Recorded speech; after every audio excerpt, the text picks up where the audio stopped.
Okay. So நம்ம ஆக்டிவாக இருந்தால் தான் நம்ம ரிஃப்ளெக்ஷன் தான் கிட்ஸ்க்கு இருக்கும்.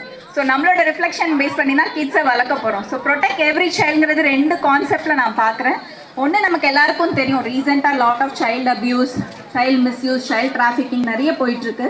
ஸோ எப்படி நம்ம கிட்ஸை இது மூலமாக ப்ரொடெக்ட் பண்ண போகிறோம்? பிகாஸ் முன்ன காலத்தில் நமக்கு தெரியும், நம்ம தெருவில் போய் நிறைய கேம்ஸ் விளாண்டுருக்கோம். நான் வந்து பசங்களோட கிரிக்கெட் விளாடுவேன், கபடி விளாடுவேன்.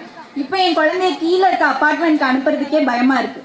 ஸோ ஒவ்வொரு ஈவெண்ட்டுக்கும் பேரண்ட்ஸாக நம்ம போக வேண்டியதாக இருக்குது, இல்லை யாராவது ஃப்ரெண்ட்ஸோடு அனுப்ப வேண்டியதாக இருக்குது. ஸோ அது எப்படி நம்ம ப்ரொடெக்ட் பண்ண போகிறோம் அப்படிங்கிறத நம்ம எல்லாம் யோசிக்கணும் இந்த டைமில்.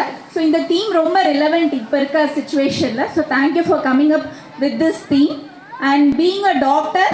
So lot of problems that we see in children. So நம்ம பார்க்குறது வெறும் physical abuse, mental abuse. So நிறைய குழந்தைங்க பேரண்ட்ஸ் கிட்ட திட்டு வாங்குறதையே இப்போ அக்செப்ட் பண்ணிக்க மாட்டேங்கிறாங்க. So when they come for psychological counseling they say இந்த வேர்ட் பேரண்ட் யூஸ் பண்ணுறதே எனக்கு ரொம்ப கஷ்டமாக இருக்குது அப்படின்னு சொல்கிறாங்க.